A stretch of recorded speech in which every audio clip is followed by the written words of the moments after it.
And welcome. Good evening, everyone, and welcome to Guerrilla Filmmaking Tips and Strategies. The point of doing this seminar is for our Fusion Fest filmmakers to create the best possible video they can, because these videos become calling cards for Fusion Fest. And just so you know, we're going to be sharing them with the Orange County Regional History Center. So they will be archived for posterity, which I have to tell you, as a film person who also teaches film history, is sort of a full circle moment for me personally. Terry, would you like to say something? No, just delighted for all the films that we get to see. We've got a great collection already from the past 4 years, and we have so many interesting people in Central Florida. It's great to have little captures of those interesting stories. Absolutely. So, we were talking earlier, Randy and I are kind of old school film people. And back when you shot film, you had to buy film, you had to process film, you had to print film. Okay. All that costs money. Whereas today we have cloud servers and 2 gigabyte, 5 gigabyte hard drives. I mean, you can just shoot and shoot and shoot. And because Randy and I come from film, one of the things I think that's been lost is really the need to plan, to not just shoot and shoot. Because the bottom line is just so our three guests our three speakers understand, they already know the film they have to make. And I kind of do pre-interview like you would on a TV show of the subject. So they've gotten a nice round of information. What are some of your tips for planning something and getting it done in such a short period of time and getting it done well? Randy? Pre-production. I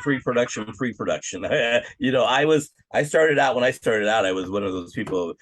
Pre-production, we don't need no stinking pre-production. I was the seat of the pants shooter, and I started looking around at everybody else's work and saying, why isn't my work looking like that? And I was lucky enough to have a mentor who pulled me aside and said, the reason your work doesn't look like that is because you go out there and shoot seat of the pants. You need to pre-visualize what you're going to shoot before you shoot it. So that means, and so he said, do me a favor, just try it, and so I tried it for a little while, and my stuff started getting better and better and better. And then I became this kind of a evangelist for pre-production. I got up on my soapbox every chance I could and said, hey, this is the free part. It doesn't cost you anything else. If you do the right amount of pre-production, then your end, project is going to look really good. If you don't, then, you're going to compromise here and you're going to compromise here. And before you know it, the whole thing is compromised. So, pre-production. So with this kind of contest where they don't know even who the subject is until Friday night, really Friday night is the only time you can do pre-production, right? After you've kind of met your subject and kind of figured out what their story might be, although you still don't know the locations yourself. Oh yeah, but there's so much more you can do before that. Like, for instance, Chloe, what are you shooting on? Cleo, you mean? Cleo. Yeah. I'm shooting on a Canon C100 camera. Oh, great! So a decent camera, and you're doing audio with a shotgun mic or wireless mic, or how are you doing audio? Since we're interviewing subjects, I imagine it would be on a wireless lab that is directly connected to the camera. Great. And what about you, Jennifer? What are you guys shooting on? Jennifer, you're muted. Yeah. You're still muted. Yeah. So I have a Sony 7S, 7A or A7S3, and I'll probably do. I unfortunately don't have wireless mics. I have a mic, the boom mic. Just depending on how this person is. So that's all the stuff, and so you need to be thinking about, okay, here's my camera package. Here's the and you probably have one lens, or maybe a couple lenses. Both of those are interchangeable lenses, so you need to be thinking about, okay, if you're going to be doing your interviews, what focal length are you going to shoot those interviews at? Do you know At this point? No. Well, that's and so do you know what most interviews are focal length most interviews are shot at? I should know this. Yeah, well, that the point here is that's the pre-production. Okay, Right. so you go, okay, a big part of what I'm going to be shooting is interviews. So how are most interviews shot? Are they shot with one camera? Are they shot with two cameras? What's the focal length? What's the shot type that they're shooting at? What makes a cinematic looking interview and what doesn't make a cinematic looking interview? So that's all the stuff you guys can be sitting down and looking at other work and going, oh, I like that, I like that. So when you do figure out who you're going to shoot and where you're going to shoot it at, then you kind of know all that stuff. And so just so you know that most the human eye, and so a big part of this is understanding human visual perception, but the human eye sees the face the most natural about 85 millimeters, and it has to do with focus distance as well, 6 feet away, so 4 to 6 feet away, but 85 millimeters on a medium close-up is about 72 millimeters. So, and it's a range. You can't say, okay, you're going to do it right there. But you need to know that. So that tells you then, okay, this is the focal length I'm going to shoot it at. This is what I'm going to do. If I'm going to do, 2 shots, I'm going to do a medium close-up. I'm going to do a close-up at a 30-degree angle off axis of that when I do the interviews. And it's the same thing for, these are primarily, mostly interview shots with B-roll. That's kind of what you're doing. And that's the thing, because just so the filmmakers understand, I've asked the actual subjects, and Jen is been with us many years, and Omar is our grand prize winner from 2019. I ask them to provide a lot of digital footage, and most times, rather than not, you're going to shoot in their home, and they're going to have pictures, and I ask them to provide all this digital for you, all this B-roll. And then, like some people, I ask them to get a generational slant on it. If they have a child, how do they share their culture with the child? So you basically already know what your story has to be about. The only thing that's going to change is who your person is, where they're from, and what defines them as whatever culture they are. So that goes back to understanding that what you're doing is a format. Okay, it's a pretty simple format when you put these together. It's interviews with B-roll footage that covers it. Now, how you put together that format, that's where the creativity comes in. So how are you going to introduce the location? Are you going to have an exterior shot? Are you going to do time lapse? How are you going to really make that look very visual when you do that? So, you got to have an introduction to the location and the person that you're shooting. And then, think about where you want to do the interviews and what works for the interviews. And so, some big tips for you that you need to really understand is that, cinematic looking images, which is probably what most of you guys are going for, and especially with the cameras that you're using. You want a lot of depth in the background behind the interviews. You don't want to shoot interviews right up against the wall. And the number one limiting factor on all video cameras is really the dynamic range. And if you don't know what that is, that's simply the difference between the brightest and the darkest part of the image that the camera can see. It's very, very limiting. And especially you guys are probably not going to be shooting in log, I take it, or you're probably going to be shooting standard gamma. So what we call WYSIWYG gamma, where what you see is what you get. So you may do some color correction, but you're probably not going to shoot log and then do color correction just because of the turnaround time. So that means, you need to get figure out any place you're going to shoot. When you figure out who you got and where you're going to shoot at, you need to start looking at locations and learn how to look at a location and figure out what the best place to do that interview is. So you got a lot of depth in there. You can put some lights in there if you have lights, or if you don't have lights, if there's natural light in the room. So all of that is pre-production that you can be doing right now. So you can be looking at that. If you're not familiar with other film festivals like the 48-hour film festival and things like that, go on their websites. All of those websites have tips for filmmakers that are shooting in a very short time. How to do those things. And it's the same thing with B-roll. When you're shooting B-roll, you got to understand what B-roll is and how to get really good, effective B-roll. That helps tell the story. And my biggest gripe about B-roll and the films that I see is that people approach B-roll as single shots, one shot. They go, oh, I got to get a shot of this. That's not how you do B-roll. You do a story sequence. you shoot multiple shots of that, whatever that B-roll is, and you change your camera angle by 30 degrees and change your focal length by 20 millimeters between those shots, and you shoot at minimum of 3 different shots. And when you do that, then you can come back, instead of having one shot of a B-roll that you cut to and then cut back to, and then everybody looks at that and goes, oh, they didn't want to have a jump cut there, so they just threw a little bit of footage in there. You don't want to do that. You want to tell a story sequence with like multiple shots of that B-roll. And it's really simple. It's a wide shot, medium shot, close up. You have to think about it in terms of, you got to show the person a wide enough shot of the B-roll that gives them an idea of where that B-roll is being shot and what's around it and who's interacting with it. And then a medium shot showing how that person is interacting with another person or an object, and then a close-up telling us detail or how the person is feeling internally about what's going on. And when you edit those 3 shots together, those are B-roll. When you edit those together, you have a shot sequence that then you can extend out. Instead of being a 5 or 6 second shot, you can extend it out to 30 or 45 seconds, or probably not that long for these sort of films, but you get the idea. So all that stuff is pre-production that you can do beforehand. You need to be thinking about, how am I going to do this? What am I using transitions? What's my titles going to be like? What's my end credits going to be like? And then you have specific things that you have to hit on, right? And so when you start breaking down your script, that's your script. It's just insert the character that you got and the story that you got and the location you got into this format.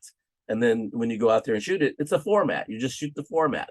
Now, one thing that's always amazed me, because I would never think of it, and that's why I'm more of a producer and not a director, but Omar, I've seen you do it, and I've seen it in all the films where y'all get like close-ups of hands or close-up, just all these shots that, like, are you shooting 2 cameras, or do you go back and say, can you do that with your hands again? What's your process, as a newer generation filmmaker?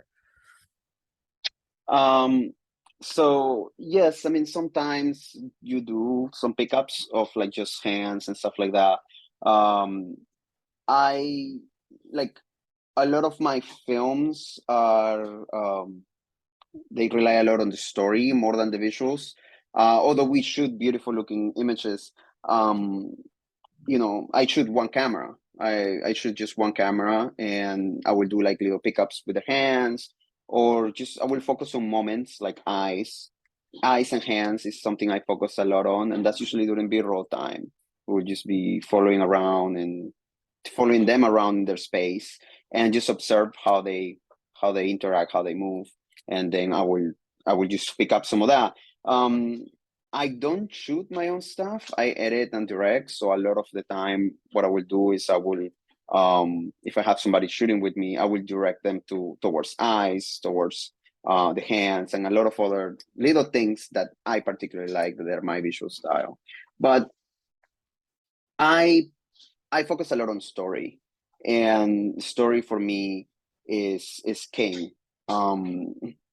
Obviously you gotta have a nice looking image, and more importantly than a good looking image is sound. You gotta have sound, because you can look beautiful, but if you can't hear it, nobody's gonna watch it.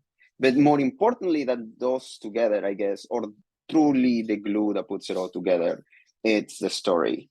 And because it's a documentary, a lot of people think, oh, we'll just go with the flow. The person will tell me their story, and then, I'll follow along just as they told me. But you see, they are telling you their story, but you are the storyteller. You have to structure it. And just like a film, documentaries can follow a structure, a narrative structure. I like to follow like a 4-step structure. I like to begin with a statement of purpose. So whoever your person is, whatever makes them tick, I like to open with that. If you guys see the Patrick Nose film, which won the one time I won, we opened with what he was about, what he wanted, who he was, in a small sentence. And then we presented a problem, right? Like, okay, so this is what he wants, but then there's some sort of problem to get there. Then we presented a solution, and we had finally a takeaway. It's something so simple, but when somebody's telling you their entire life, it can be very overwhelming. So breaking it down into just 4 steps, right? Statement on purpose, problem, solution, and takeaway can help you navigate all of the different things that they might have gone through. And it's real life. There is multiple low points. People have low points back and back and back and back and forth. And sometimes people never get a break. With a structure, you can pick the low point that you want to focus on, and then you can go ahead and build from there. Other useful, let's say, other useful resources are gonna be Dan Harmon's story circle, which is kind of like a dumbed down version of the hero's journey, but works really well for documentary. Because a documentary is real life, but you're telling it a medium that has been used. Yeah, it has a structure. Like storytelling has rules. And just because it's a documentary doesn't mean that you don't have to follow those rules. They can be used to enhance your story and make them more powerful. So yeah, I would say, studying the story circle is another form of pre-production. Like Randy's saying, just making sure that you have your story down. You don't know the subject, obviously. You're gonna meet them on Friday, but you need to know how his story is gonna unfold or how her story is gonna unfold. So you do all the homework ahead of time. And then Griffin Hammond is a guy on YouTube that does short format documentary films that actually breaks down the way that he does them very efficiently, very fast. So that's another resource I would recommend. But yeah, for me, it's all about story. I usually bring other people that are more talented than me when it comes to shooting. But like, how honest of you. That's very refreshing, Omar. Yeah, I like to partner up also. It's a great idea to find people around you, because here is the biggest mistake you're gonna make. And I can tell you because I've done 3 of these, so this is from experience. The day of, you're gonna want to do a million things all at once.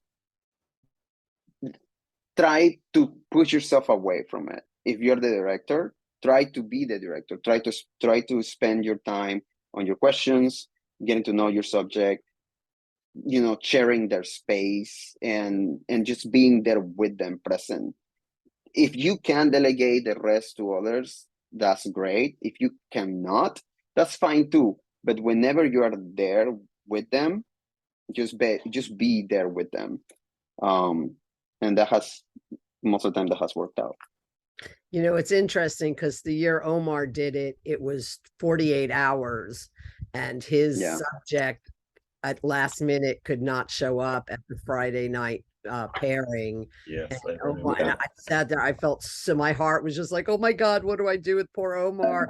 And God bless him, he just got up, went to Patrick's studio and just went for it. And I encourage all of you to go to the Fusion Fest YouTube channel and look at his, I believe it's also on the Fusion Fest site when you apply for the application. It's somewhere there.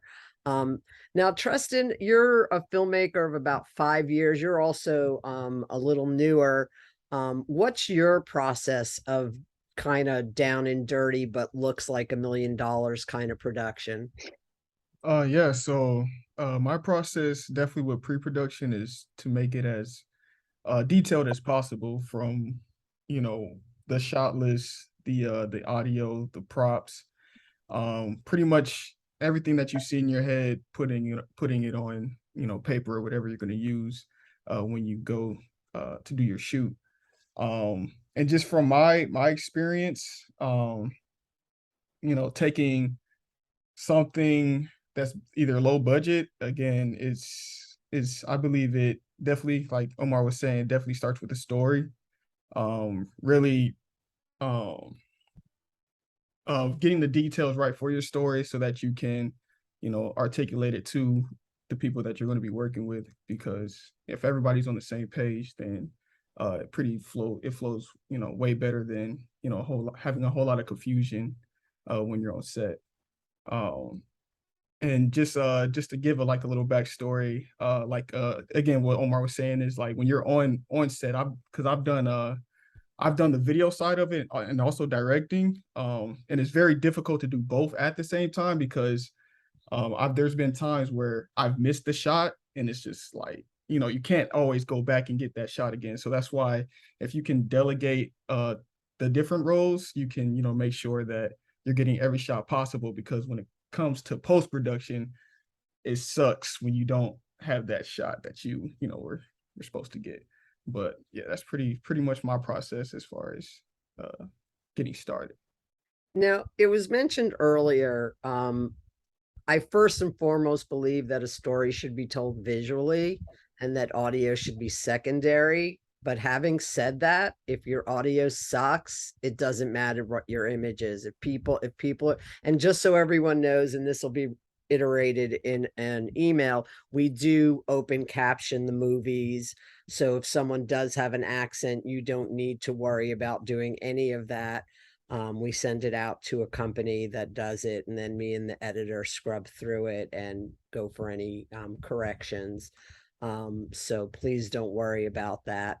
But for instance, I have one person that if their father joins, he doesn't speak any English. So maybe, it's the daughter translating, and that's part of the story. I've tried as much as possible to bring other generations, children, parents, spouses, if it's, and some of our couples are fusion of different cultures themselves, and some of the people are fusions of like we have one girl who's half Hawaiian, half Puerto Rican, so there's all kinds of really wonderful people this year.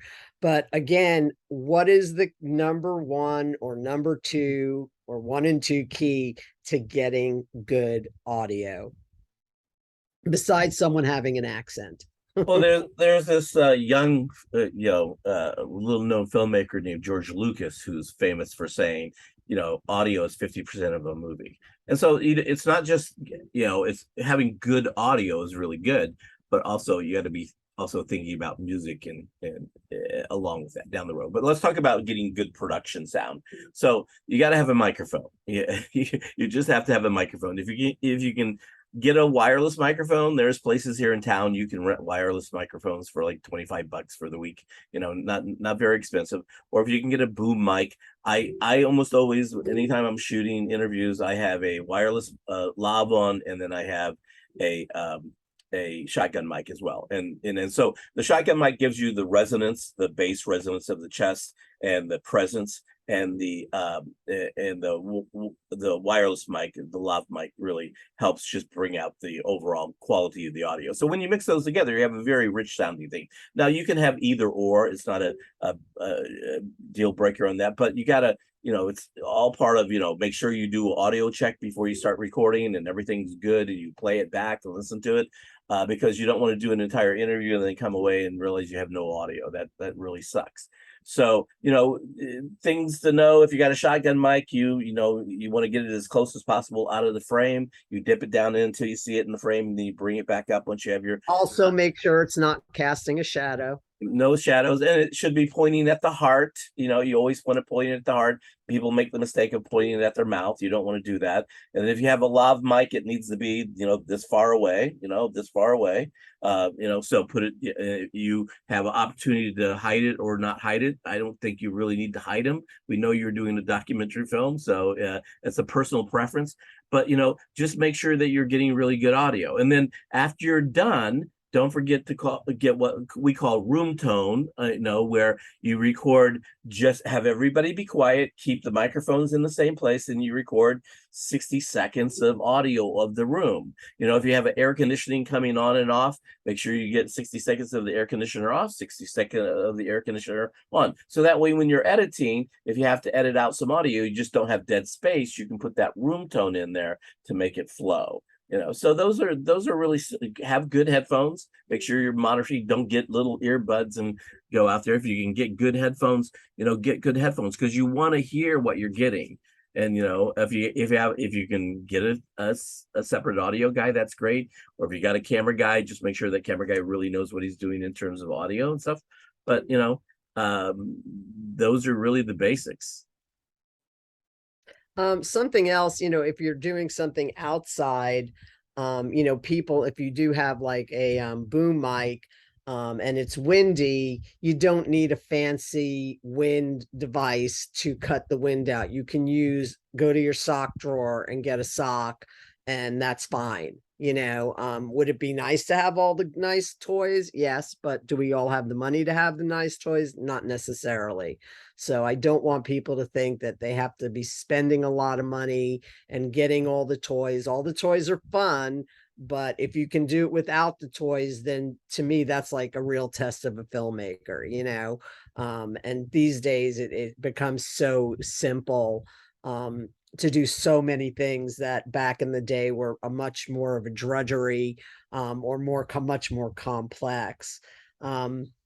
Jennifer, Cleo, Gabrielle, Gian, do you guys have any questions that you would like to ask? I'll start with you, Jennifer. Jennifer is also, I believe this is your third year with us. Yes. Yes. Another one of my three-peats. Well, I'm going to probably be the one and only. Unfortunately, I don't, I tried to drum up people to help me with it. And most of the folks that want to do something with me want to direct, or they don't really, their camera's not their thing. And I am from the school of Google. I didn't graduate from Full Sail or anything. So I think the thing that worries me the most, I was always a photographer, so I know about shooting stills. I know about shooting headshots. I mean, I did that for a long time, but moving into video has been a whole new chapter. And I would just love to know, when you're in the throes of things and you're doing everything manually and stuff like that, I'm still learning about getting that cinematic look versus, getting the crisp headshot kind of thing, with the lighting and everything. So I'm working really hard to merge and do a better job of all that. What would you say is the best thing that when I'm on set and I just have to produce, and it's like there's so many millions of things to think about to try and get everything set up, what would you suggest to somebody like me just to calm the chaotic brain and focus on what I need to focus on? Omar, you want to take that one? Sure, yeah. Well, I'm gonna give you an unconventional answer. I will say not to worry about this cinematic look, right? Of course, if you have the means to achieve it, by all means. But if it's just you and your knowledge is gained through online resources, then I will say, putting your energy into something you can control, right? You cannot control the fact that you're a one-woman show, and then you have cameras running, audio cables out, and a bunch of million things happening at the same time. What you can control is the quality of your story, and story is king.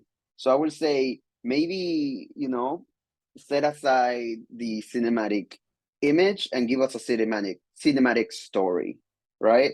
Focus on the one part of that combo that you can control, and then devote all your energy into that, because it's incredibly hard, right? Like when you're working with no budget, and you're working by yourself, like you said, a million things can show up inside your head, from exposure to frame rates to just your levels.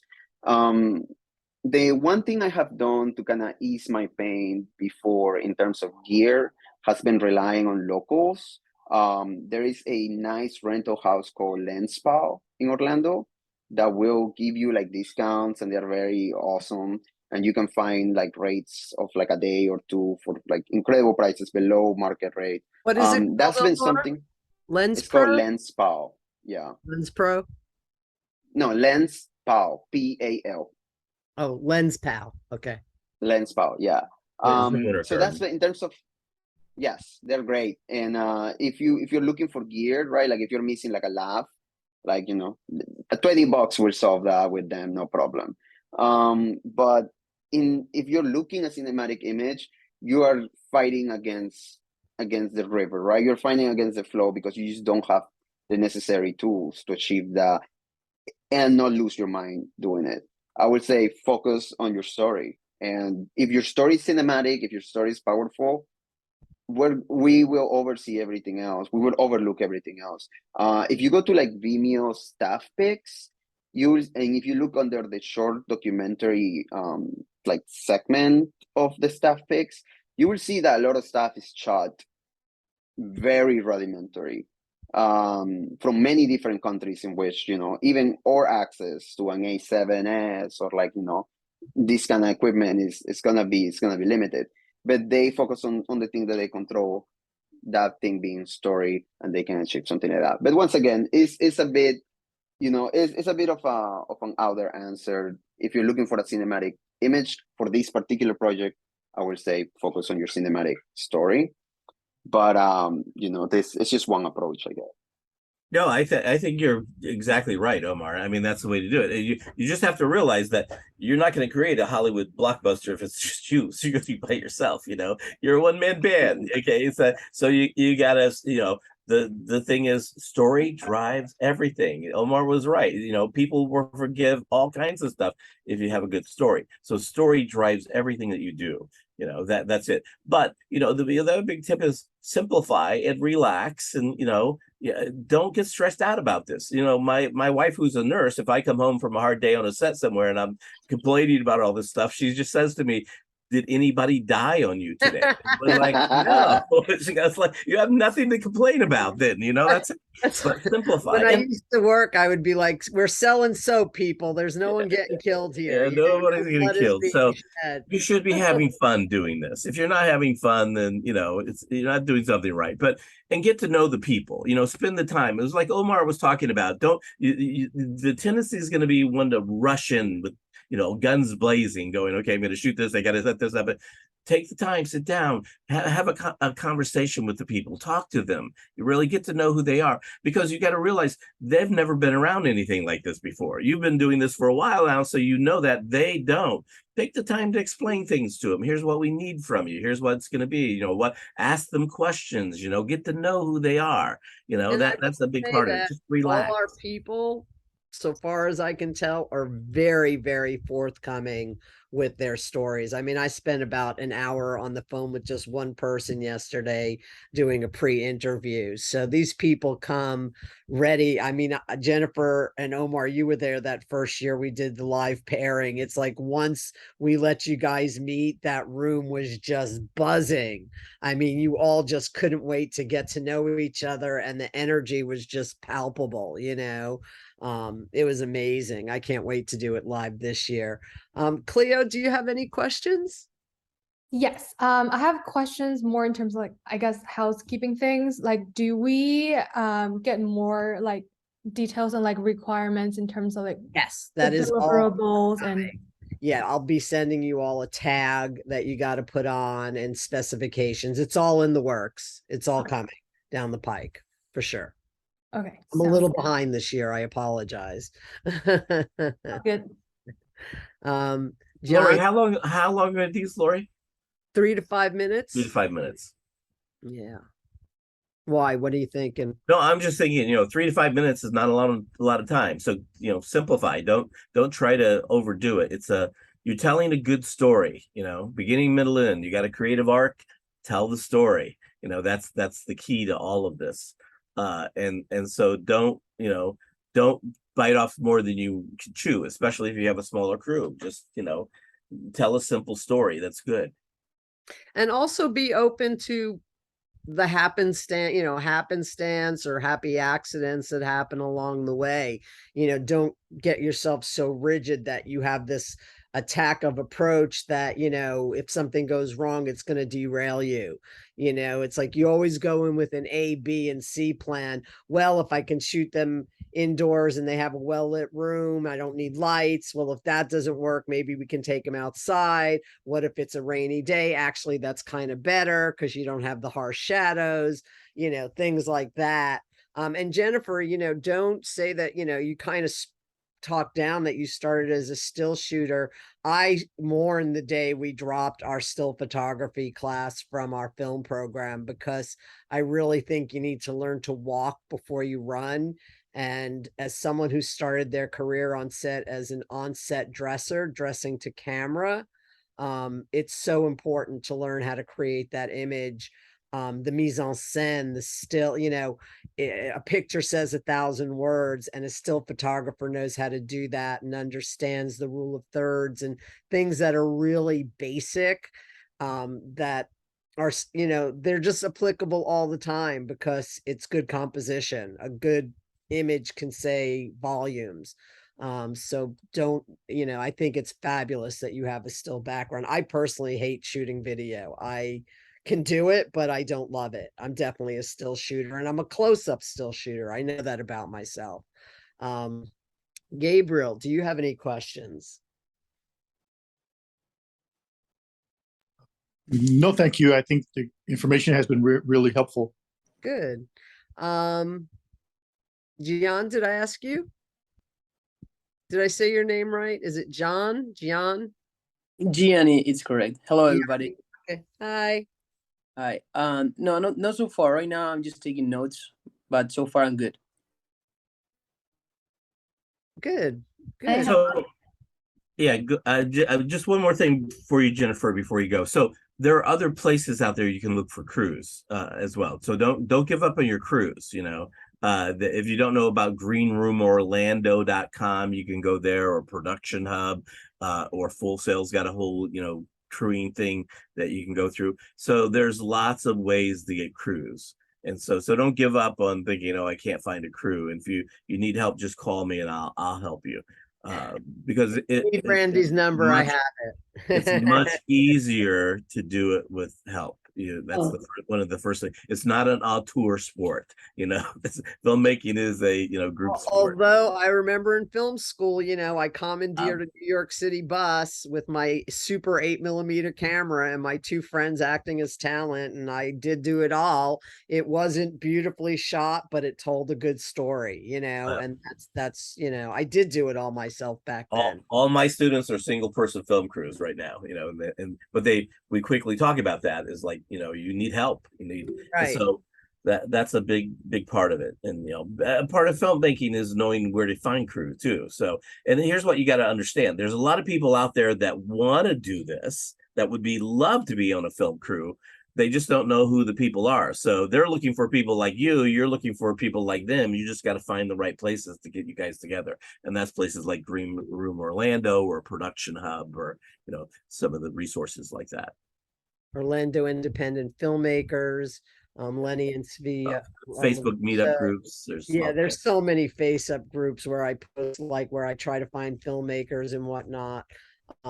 There's plenty of people out there that you can find help from. Yeah, reach out to the guys at the Melrose, you know, Center at the library downtown. They've got lots of indie filmmakers going through there that are looking to, you know, get experience. So, I have a question. You talked about getting to know the subject, you know, and taking time with them. Does it help that they have a chance to get to know you some too? Like, we've had some of these where people get very vulnerable, and I would think that they're going to be more likely to be vulnerable with you if you've been vulnerable with them, or, you know, the humor comes out if you've shared humor together. I don't know. That's my question. absolutely. What you have to do is you have a very short time to build a rapport with those people.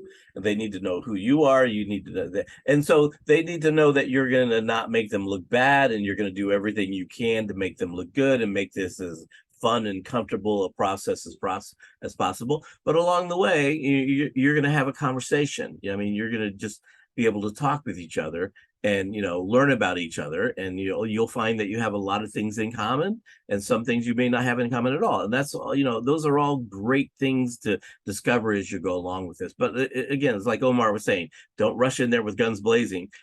Relax a little bit, take your time, get to know the people, think about what the story is, you know, sketch it out, and, you know, and talk to them. It's about a conversation. When you're interviewing people, you know, I've done thousands of interviews. I mean, just thousands. And every time I get back in post and I look at it, I'm like, I should have done this different, or I just should have kept my mouth shut, you know. Or, you know, my big problem is I do a 5-minute explanation and they give me a 15-word reply. We and so- couldn't tell that, Randy. Yeah. We never would have guessed that from this session. Yeah. So, Um, learn to listen, be a good listener. And so there's a lot of pre-production things you can do about there. There's all kinds of great videos and articles and stuff out there about how to interviewing techniques and things that you need to know. And so you read a couple of those, watch a couple of those videos, and you'll come away with a lot of really good tips. That simple, so that will help. I would say if you have the opportunity, as small as it might be, try to share a small meal with them.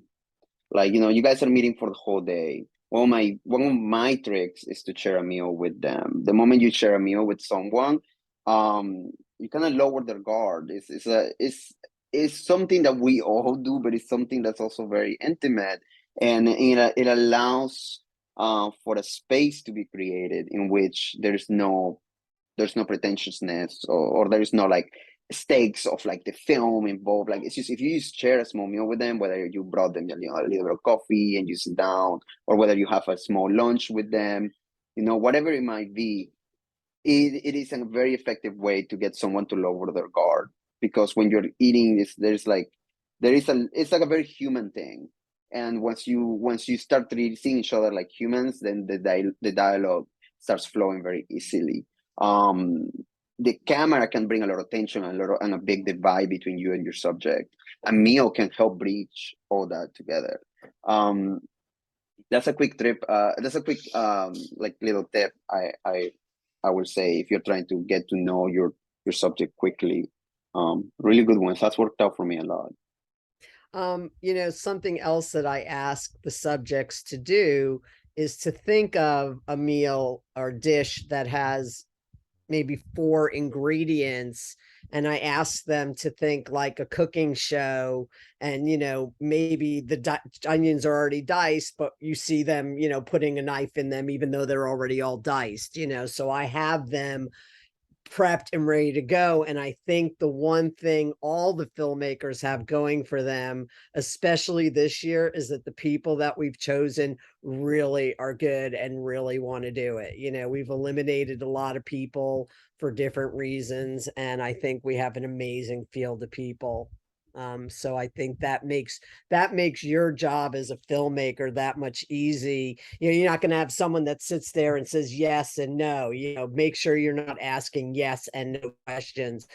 Truly be interested. People love talking about themselves. I think we've seen that here tonight.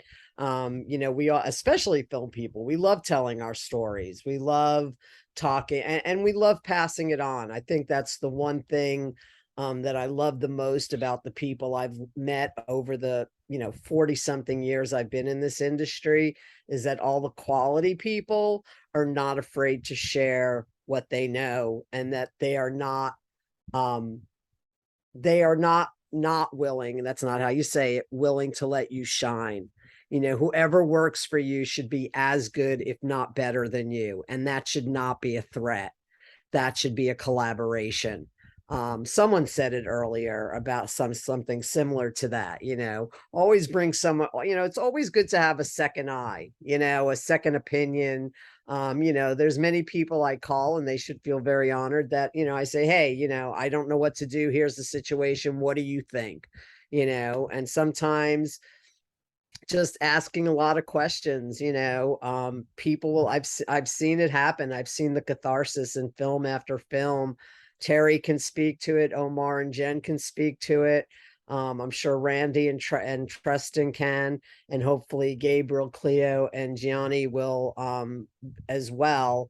And again, when I met Omar, he was a senior at UCF, and now he's traveling around the world being a filmmaker, being successful. Randy is a successful filmmaker, artist. He makes some amazing art out of old film gear. He's a professor. Treston, I've just met tonight, has been a filmmaker for 5 years and is in the spirit of independence and forging his own way. And here's the thing, if I gave all 3 of these the same exact subject, they all 3 would come up with a different story. or a different way to put their story together. So again, you're telling someone's story and they're going to tell it to you, but we're going to see it through your lens. And I think the more open you are to knowing that person, and like Randy said, keeping your mouth quiet and letting them go, not interrupting, that moment, let them go. Just people want to talk.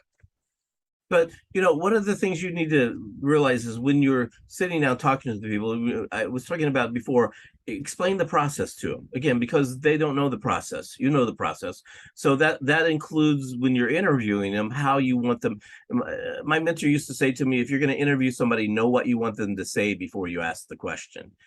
But they don't know that, so you can't ask. Obviously, there's common things that everybody needs to know. You can't ask yes or no questions because you're going to get yes or no answers. You got to have open-ended questions, but you also have to talk to them and say, okay, here's what I'm looking for. You're not going to ask them a question and want them to go on for 5 minutes about something. So you talk to them and say, okay,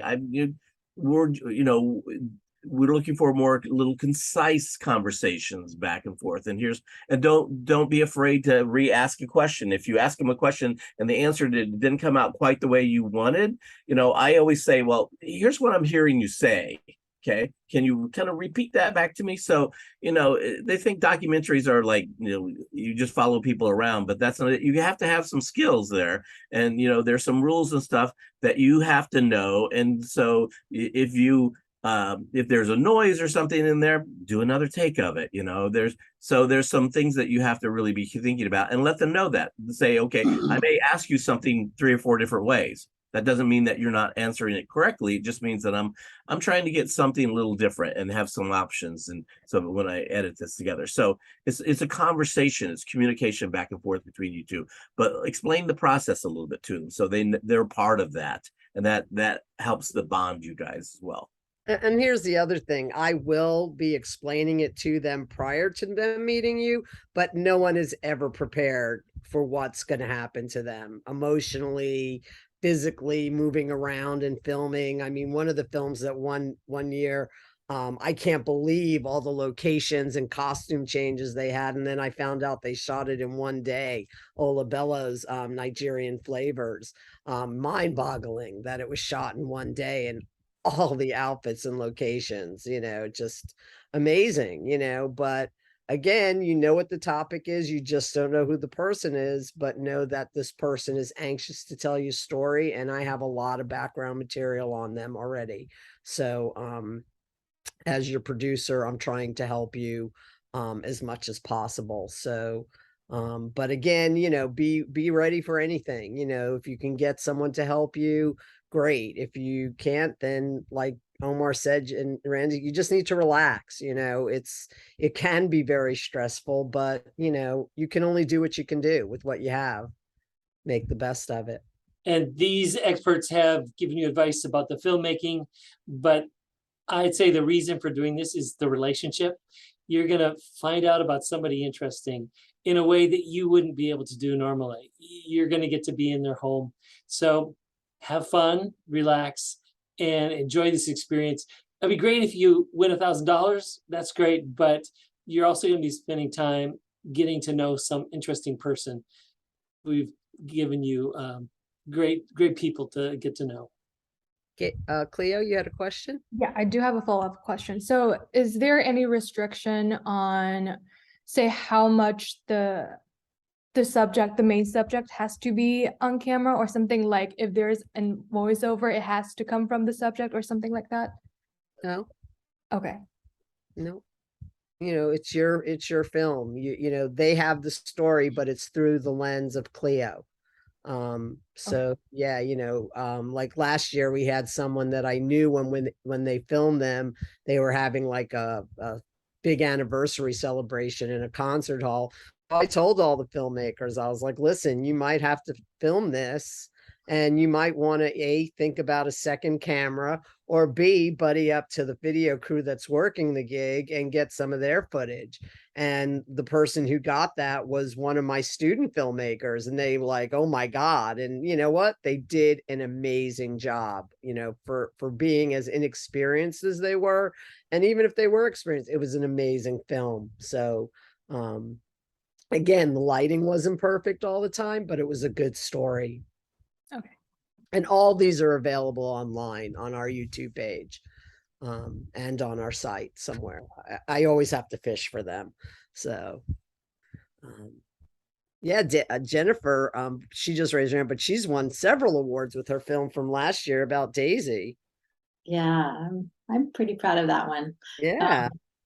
I was just going to ask, when you talk to these folks, because the thing we ran into last year was that they assumed that it was just going to be like a 3-hour thing, you know. Oh no. Oh, so no. they are all prepared. They know that I tell them, I'm like, you clear your, you know, there are some people that have requested Saturday night, they have an event, you know, so maybe stop shooting at 5 o'clock, you know, but I also know someone that's going to be wanting you to shoot their dragon boat racing, which meets at 7 a.m.